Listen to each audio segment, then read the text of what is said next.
शनिदेव को कर्मों का न्यायाधीश माना गया है। अच्छे और बुरे कर्म उनका हिसाब किताब शनिदेव रखते हैं। अनुशासन करना सिखाते हैं शनिदेव, कर्म करना सिखाते हैं, मेहनत करना सिखाते हैं शनिदेव। तो शनिदेव के ऊपर अभी तक हमने काफी बातें की हैं और उन्हीं में अभी इस फरवरी के अंत में शनिदेव अस्त होने वाले हैं। अभी अपनी मूल त्रिकोण राशि कुंभ राशि में विराजमान है और उनके इस अस्त होने का प्रभाव सभी 12 राशियों पर हर एक चीज पर देखने को मिलेगा। देखिए, शनिदेव 40 दिन तक अस्त रहेंगे और इसी अस्त अवस्था में शनिदेव का राशि परिवर्तन भी हो जाएगा। और अब फरवरी के अंत में इनका जो अस्त होना है और 9 अप्रैल को उसके बाद ये अस्त से उदय होंगे। तो इनका ये प्रभाव आप सभी लोगों पर किस तरह से देखने को मिलेगा, इसके बारे में हम विस्तार से जान लेते हैं। जय माता दी दोस्तों, आप सभी का स्वागत है हमारे YouTube चैनल अमृता एस्ट्रो में।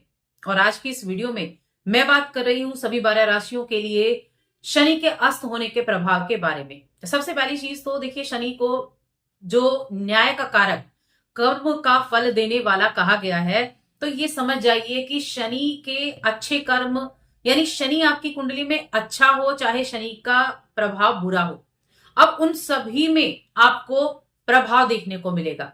तो कुछ तो खुशी की बात भी होगी और कुछ लोगों के लिए कहीं ना कहीं थोड़ा दुख भी होगा। जिन लोगों के जीवन में शनि की 7.5 का परिणाम अच्छा नहीं चल रहा है, डहिया चल रही थी उसका परिणाम अच्छा नहीं चल रहा था, शनि की महादशा चल रही थी, अंतरदशा थी, उनके लिए अच्छे प्रभाव नहीं चल रहे थे, तो मैं कहूंगी उनके लिए ये राहत का समय अब शुरू हो चुका है। जिनकी शनि की 7.5 चल रही थी, तो अब शनि के गोचर से 7.5 मकर की खत्म होने वाली थी, कुंभ की तृतीय चरण शुरू होने वाला था और मीन का द्वितीय चरण शुरू होने वाला था। तो मैं कहूंगी ये प्रभाव अभी खत्म हो जाएगा, क्योंकि अस्त होने का मतलब होता है कि उस ग्रह से जुड़े हुए जो भी प्रभाव है उनका खत्म या बहुत कम हो जाना। जब कोई चीज अस्त ही हो गई तो वो अपने प्रभाव कैसे दे पाएगी, सूर्य के प्रभाव के कारण वो अस्त हो जाएंगे। तो अब यहां चीजें जो हैं एकदम से बदलने वाली हैं। किस तरह से बदलेंगी सभी के लिए चलिए विस्तार से जानते हैं। बस एक छोटा सा निवेदन है, चैनल पर पहली बार आए हैं तो सब्सक्राइब जरूर कर लें और अपनी कुंडली दिखाना चाहते हैं तो हमें कांटेक्ट कर सकते हैं स्क्रीन पर जो नंबर है उससे। तो देखिए, मेष राशि की मैं बात करूं तो मेष राशि के लोगों के लिए शनि 11वें और 10वें घर के स्वामी है और 11वें भाव में ही बैठे हुए थे, जो कि इनके इच्छा पूर्ति का भाव है, वहीं पर वो अस्त होने जा रही है। अब मेष राशि के लोगों के जीवन में तो शनि की 7.5 आने वाली है, अभी चल नहीं रही है, शनि की 7.5 आएगी जो कि 29 मार्च से है। तो यहां क्या होगा, यहां अगर मैं कहूं किसी की महादशा में अच्छे परिणाम ना मिल रहे हो तो अच्छे परिणाम मिलने शुरू हो जाएंगे। शनि इच्छाओं के घर में बैठे हुए हैं और शनि की इच्छाओं के घर में बैठने से तीसरी जो दृष्टि है वो आपके जो आपकी राशि है उस पर जा रही है। तो व्यापार के लिए देखा जाए तो आपके लिए अच्छा रहेगा, व्यापार के लिए अच्छा रहेगा, सहयोग मिल पाएगा। लेकिन हाँ, एक चीज जरूर होगी कि आप अनुशासन में रहकर काम करना शुरू कर देंगे। जितना अनुशासन में रहकर काम करेंगे उतना ज्यादा अच्छा रहेगा।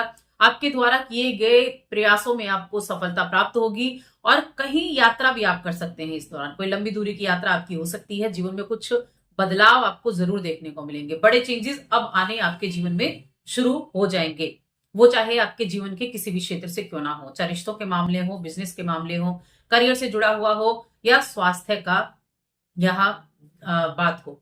थोड़ा सा आपको जॉइंट्स पेन वगैरह हो सकता है, जिनको दिक्कत है, कंधों के संबंधी समस्याएं हो सकती हैं, तो ये चीजें होंगी। उसके बाद वृषभ राशि की बात करें तो वृषभ राशि के लोगों के लिए नवम और दसम भाव के स्वामी शनिदेव बन जाते हैं और दसम भाव में ही विराजमान थे तो अस्त होने वाले हैं। अगर आपको बड़े मेहनत करनी पड़ रही थी, शनिदेव की कुंडली में स्थिति के कारण ही उसके प्रभाव भी देखने को मिलते हैं। अगर आपको बहुत मेहनत करनी पड़ रही थी और रिजल्ट नहीं मिल रहा था, तो अब वो मेहनत आपकी खत्म हो जाएगी। जो किए गए प्रयास हैं उनके द्वारा अच्छा रिजल्ट मिल जाएगा। लेकिन अगर आपके काम बड़े अच्छे चल रहे थे तो आपको वहां एफर्ट ज्यादा डालने की जरूरत पड़ जाएगी, ज्यादा एफर्ट डालने पड़ेंगे, मेहनत ज्यादा करनी पड़ेगी। हो सकता है खर्चे भी बेकार के झेलने पड़ जाए, तो ये स्थितियां भी आपकी यहाँ रह सकती हैं। धन कमाने में देखिए, धन अगर रुका हुआ था वो आपका वापस आ सकता है और जिनके लिए चीजें बड़ी स्मूथली चल रही थी उनके लिए मैं कहूंगी वहां थोड़ी सी दिक्कतें देखने को मिल सकती हैं। तो ये प्रभाव वृषभ राशि के लोगों के लिए रहेगा। स्वास्थ्य की बात करूं तो स्वास्थ्य को लेकर थोड़ा सा सावधानी रखनी है। आंख संबंधी और दांत दर्द संबंधी परेशानी हो सकती है। मिथुन राशि की बात कर लेते हैं। मिथुन राशि के लोगों के लिए 8वें घर के स्वामी है शनिदेव और भाग्य के स्वामी शनिदेव है। भाग्य के भाव में शनिदेव बैठे हुए थे और देखिए कहीं ना कहीं शनिदेव जो है वो भाग्य भाव में बैठते हैं तो अच्छे माने जाते हैं। अच्छे क्यों माने जाते हैं? क्योंकि व्यक्ति का जो कंट्रोल है वो काम मोक्ष इन पर हो जाए। जो इच्छा पूर्ति है, इच्छा के भाव पर शनि की दृष्टि गई और जो काम का भाव है उस पर भी शनि की दृष्टि गई, तो इन चीजों को कम कर देता है। तो यहां क्या होगा, अस्त होने से हो सकता है कि अभी तक जो आपका भाग्य आपका साथ नहीं दे रहा था तो आपका साथ देना शुरू कर देगा। आपकी छोटी दूरी की यात्राएं शुरू हो जाएंगी, आपको किस्मत साथ देगी, किस्मत से काम आपके अच्छे बनने शुरू हो जाएंगे। लेकिन जिनके लिए चीजें पॉजिटिव चल रही थी उनको थोड़ी सी दिक्कत देखने को मिल सकती है। काम में धीमापन देखने को मिल सकता है, बेकार की यात्राएं करनी पड़ सकती हैं, तो ये चीज रह सकती है। स्वास्थ्य की बात करूं तो जीवन साथी की सेहत का थोड़ा सा ध्यान रखेंगे यहाँ तो अच्छा रहेगा। अपने पार्टनर के प्रति बिल्कुल अच्छे भाव आप रखेंगे तो ज्यादा अच्छा रहेगा। अब बात कर लेते हैं कर्क राशि की, जो कि चंद्रमा की राशि है और आपके लिए तो 7वें भाव के स्वामी और 8वें भाव के स्वामी शनिदेव बनते हैं। 8वें भाव में ही बैठे हैं, जो कि आयु का भाव कहा जाता है, मृत्यु का भाव कह लीजिए, मृत्यु का भाव कहा जाता है। शनिदेव जहां बैठते हैं तो आयु में वृद्धि कर देते हैं। अब यहां वो अस्त होने वाले हैं, तो देखिए इनका अस्त होने में हो सकता है कि आपको कुछ अवसर मिलने वाले हो। आप किसी अवसर की राह देख रहे हो तो हो सकता है कि वो अवसर अब आपको ना मिल पाए। अगर आप राह देख रहे थे, अगर आपको नेगेटिव प्रभाव मिल रहे थे शनि के, तो आप खुश हो जाइए कि आपके लिए चीजें बहुत अच्छी होने वाली हैं। मेंटल इश्यूज खत्म होने वाले हैं, माइंड बड़े अच्छे तरीके से काम करने वाला है, लाभ आपको प्राप्त होगा, व्यापारियों के लिए अच्छा रहेगा। बिजनेस में जो गिरावट थी वो धीरे धीरे उठनी शुरू हो जाएगी।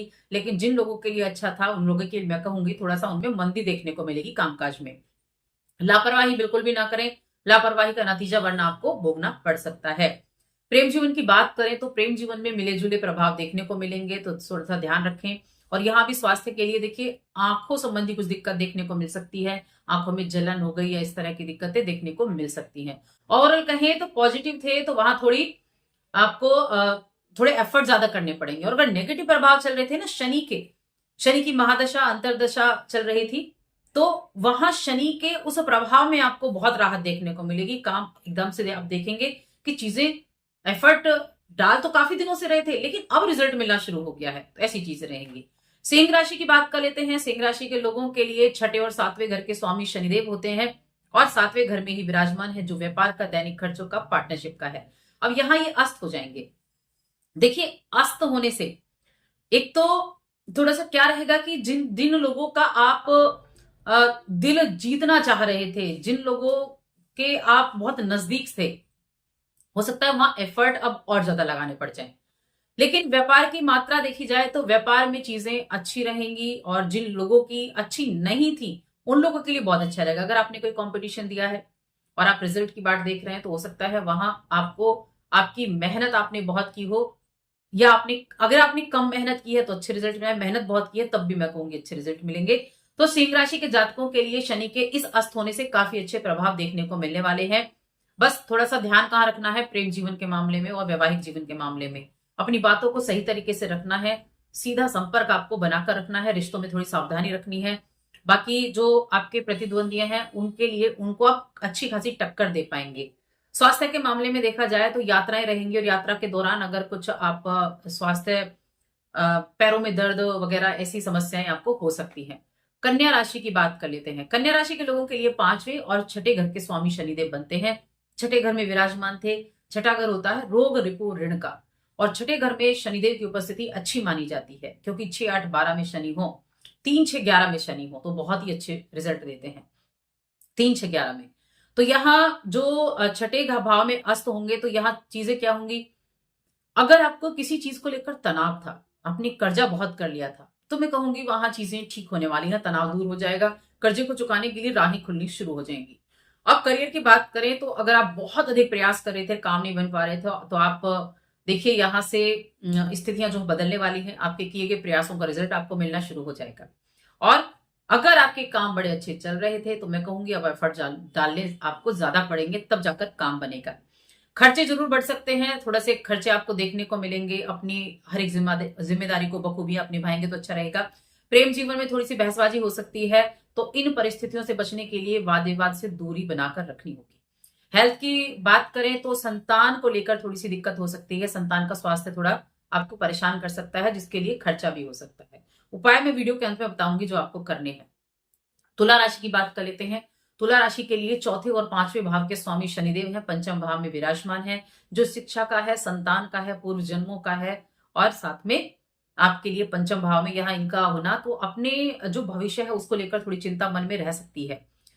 कुछ ज्यादा सोच विचार करने लग जाए अपन भविष्य को लेकर। करियर की बात करें तो देखिए, इस समय अवधि में आपके द्वारा किए गए कामों का रिजल्ट तो मिलेगा, लेकिन काम आपको बड़ी सावधानी से करना होगा, बुद्धि का अच्छे से इस्तेमाल करना होगा। किसी की बातों पर आपको ज्यादा ध्यान न देकर अपनी बुद्धि का इस्तेमाल ज्यादा करना है। जब व्यापार की बात की जाए तो अगर आप किसी तरह के सट्टेबाजी से जुड़े हैं, आप ट्रेडिंग वगैरह करते हैं, तो लाभ मिलने की उम्मीद तो है, लेकिन सावधानी से काम करना है, आपको इस चीज का ध्यान रखना है। प्रेम जीवन की बात करें तो प्रेम जीवन में थोड़ी सी मधुरता कम रह सकती है, और अगर किसी के प्रेम जीवन में कुछ दिक्कतें चल रही थी तो वहां राहत आपको देखने को जरूर मिलेगी। स्वास्थ्य देखें तो संतान का स्वास्थ्य प्रभावित हो सकता है, संतान की स्वास्थ्य का आपको ध्यान रखना होगा। उनकी हेल्थ इश्यू वगैरह हो सकते हैं, तो उनके लिए थोड़ा सा ध्यान रखना है। बाकी प्रेम जीवन में ठीक ठाक मिला जुला मैं स्वभाव प्रभाव जो है वो कहूंगी। वृश्चिक राशि, वृश्चिक राशि के लोगों के लिए तीसरे और चौथे भाव के स्वामी शनिदेव हैं। चौथे भाव में विराजमान है, जो प्रॉपर्टी का हाउस है, रियल एस्टेट का हाउस है, या आप कहें भौतिक सुखों का है, भूमि भवन का है। तो यहाँ चौथे भाव में अस्त होना थोड़ा सा घर परिवार से जुड़ी हुई समस्याएं पैदा कर सकता है। कुछ मकान वगैरह खरीदना चाह रहे थे तो वहां अभी थोड़ी और आपको देरी हो सकती है, थोड़ा सा इंतजार करना पड़ सकता है। व्यापार की देखें तो आप मिले जुले मैं कहूंगी यहाँ पर भाव देखने को मिलेंगे। हो सकता है जितने लाभ की आप उम्मीद कर रहे हो उतना लाभ ना मिल पाए। कोई प्रॉपर्टी आप बेचना चाह रहे थे तो उसके लिए आपको ज्यादा भागदौड़ करनी पड़ जाए, या उतनी जो रकम आप मांगना चाह रहे थे उतना आपको लेन देन ना हो पाए। तो थोड़ी सी राहत रखें, थोड़ा 40 दिन का वेट करें, या तो उसके बाद आप प्रयास कर सकते हैं, तो इसका ध्यान रखें। बाकी अब आपको अपने बड़े बुजुर्गों की सेहत का ध्यान रखना है, माता की सेहत का ध्यान रखना है। परिवार के जो बुजुर्ग है ना, उनकी सेहत का खास तौर से ध्यान रखना है, उनके लिए आप थोड़े चिंतित हो सकते हैं। धनु राशि की बात करेंगे। धनु राशि के लोगों के लिए दूसरे घर के स्वामी शनिदेव हैं और तीसरे घर के स्वामी हैं। तीसरे घर में बैठे हैं जहां शनिदेव की उपस्थिति अच्छी मानी जाती है, लेकिन वहां वो अस्त हो जाएंगे, जो एफर्ट को दिखाता है, कम्युनिकेशन को दिखाता है, जो आपके छोटी यात्राओं को दिखाता है, छोटे भाई बहन को दिखाता है। तो अब यहाँ एक तो जो काम आप कर रहे हैं, भागदौड़ कर रहे हैं, हो सकता है उस काम से आपको संतुष्टि ना हो, रिजल्ट मिल जाए लेकिन संतुष्टि नहीं हो, भागदौड़ ज्यादा करनी पड़ जाए, बेकार में आपको यात्राएं करनी पड़ रही हैं। व्यापार की देखें तो देखिए, यहाँ यात्राएं लंबी दूरी छोटी दूरी दोनों तरह की हो सकती हैं, और ये यात्राएं उद्देश्य के पूर्ति कर भी सकती हैं, लेकिन उससे संतुष्टि नहीं होगी आपको, ऐसी चीजें रह सकती हैं। आर्थिक जीवन में जो चीजें हैं वो ठीक रहेंगी। मैं कहूंगी आपके लिए काफी अच्छा शनिदेव का अस्त होने का रिजल्ट यहाँ प्राप्त होगा। लेकिन बात वही आती है, अगर शनिदेव के आपको बुरे परिणाम मिल रहे थे, कोई महादशा या अंतरदशा थी, तो वहां राहत मिलेगी, और बहुत अच्छे रिजल्ट मिल रहे थे शनिदेव के, तो वहां थोड़े से एफर्ट ज्यादा करने पड़ सकते हैं। हेल्थ की बात की जाए तो आपकी जो इम्यूनिटी है वो बहुत अच्छी रहेगी, आपको हेल्थ इश्यू नहीं दिख रहे हैं, हेल्थ इश्यू आपको काफी अच्छे मतलब हेल्थ नहीं आपकी प्रभावित होगी। मकर राशि की बात करते हैं। मकर राशि के लोगों के लिए तो क्या ही कहना, आपके लग्न के स्वामी है, राशि के स्वामी और दूसरे घर के स्वामी है। शनि की 7.5 का अंतिम चरण चल रहा है, और 29 मार्च से शनि की 7.5 खत्म होने वाली थी, लेकिन शनि के अस्त होते ही आपकी 7.5 का प्रभाव खत्म हो गया है। तो आपके लिए खुशी का टाइम है, शनि की 7.5 खत्म हो चुकी है, क्योंकि इसी दौरान शनि का राशि परिवर्तन भी हो जाएगा, और जब शनि ने अपना प्रभाव देना कम कर दिया है तो 7.5 का प्रभाव भी खत्म हो गया है। तो आपके लिए काफी अच्छा रिजल्ट यहाँ मिलेगा, यात्राएं रहेंगी करियर के सिलसिले में, और हो सकता है उतने रिजल्ट अभी ना मिले, क्योंकि कोई भी ग्रह का जब प्रभाव कम हुआ है या राशि बदले तो तुरंत तो रिजल्ट नहीं मिलेगा, लेकिन धीमे धीमे उसका रिजल्ट मिलना शुरू हो जाएगा। तो बस अब चीजें हैं जो आपने एफर्ट किए हैं, उस एफर्ट का रिजल्ट आपको मिले, संतुष्टि आपको मिलनी शुरू होगी। प्रेम जीवन में ठीक रहेगा। स्वास्थ्य की दृष्टि से थोड़ा सा स्वास्थ्य का जरूर ध्यान रखना है, दांत दर्द की समस्या हो सकती है, कोई इंफेक्शन वगैरह हो सकता है, तो स्वास्थ्य का ध्यान रखें, थोड़ी सी रेमेडी जरूर करें, लेकिन आपके लिए खुशी की बात जरूर यहां से शुरू हो जाती है। शनि की 7.5 का प्रभाव आपके लिए यहाँ कह सकते हैं आप, शनि की 7.5 खत्म हो चुकी है। कुंभ राशि, शनि की 7.5 का द्वितीय चरण आपकी राशि के स्वामी है और आपके 12वें घर के स्वामी है। लग्न में अस्त होंगे, लग्न क्या हमारा व्यक्तित्व है, और 7.5 का तीसरा चरण भी शुरू हो रहा है। तो अब यहाँ करियर में देखें तो नौकरी में थोड़े बहुत बदलाव देखने को मिल सकते हैं, मान सम्मान में वृद्धि होगी। आपके लिए मैं कहूंगी ये समय बहुत अच्छा है, क्योंकि अस्त होने से जिनके लिए शनि की 7.5 का नेगेटिव प्रभाव चल रहा था ना, उनको राहत मिलेगी। प्रेम जीवन में ठीक ठाक है, थोड़ा अहम जरूर आ सकता है, लेकिन ठीक ठाक कहेंगे। व्यापार में कुछ परिवर्तन देखने को मिलेगा आपको, बिजनेस लाइन में कुछ चेंजेस देखने को मिलेंगे, लाभ आपको यहाँ दिखाई देगा, वृद्धि आपको कामकाज में दिखाई देगी, थोड़ा काम में आपका मन भी लगेगा, अनुशासन में रहकर काम करेंगे तो अच्छा रहेगा। हेल्थ की बात करें तो खान पान की आदतों को थोड़ा सा ठीक रखना है, ताकि आपकी पाचन शक्ति अच्छी रहे, वरना पेट संबंधी दिक्कतें देखने को मिल सकती हैं। अब मीन राशि, जो अंतिम राशि, और आपके लिए शनिदेव होते हैं आपके 11वें और 12वें घर के स्वामी। 12वें घर में बैठे हुए हैं, शनि की 7.5 का द्वितीय चरण शुरू ही होने वाला है, लेकिन अब उनके अस्त होने से दोनों ही तरह के परिणाम देखने को मिलेंगे। किस तरह के परिणाम? तो जब बात करियर की आती है तो हो सकता है अपने काम से आप संतुष्ट ना हो। ऐसा हो सकता है कि काम से संतुष्ट ना हो, लेकिन काम हो जाए। जिनको नेगेटिव प्रभाव मिल रहा था मीन राशि के लोगों को शनि की 7.5 का, उनको राहत मिलेगी, कुछ टाइम के लिए राहत मिलेगी उनको। लेकिन जो प्रतिद्वंदी हैं, आपके कॉम्पिटिटर हैं, उनसे थोड़ा आपको दिक्कत हो सकती है, उनसे ज्यादा आपको यहां द्वंद करना पड़ सकता है। द्वंद यानी कि कंपटीशन हाई रहेगा।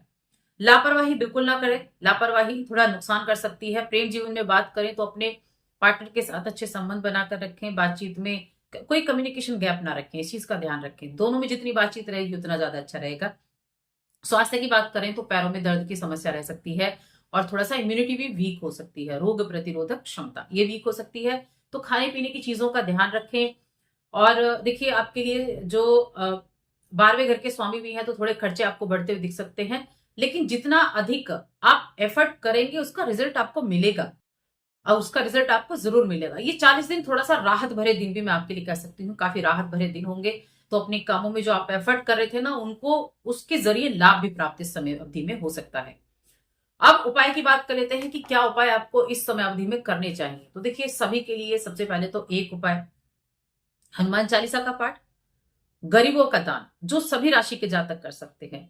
दिव्यांग व्यक्तियों को किसी ना किसी तरह के खाने पीने की चीजों का दान करना, यानी कि खाना खिलाना, या फिर काली दाल का दान करना, इतनी जो कोई व्यक्ति घर में जाकर एक बार बना सके, इस तरह का दान आप कर सकते हैं। मजदूरों की सेवा करना, आप चाहें तो मजदूर आपको कहीं देखें उनको चाय पिला सकते हैं, इस तरह की चीजें। जो डॉग्स होते हैं उनको फीड करना, उनको परेशान नहीं करना।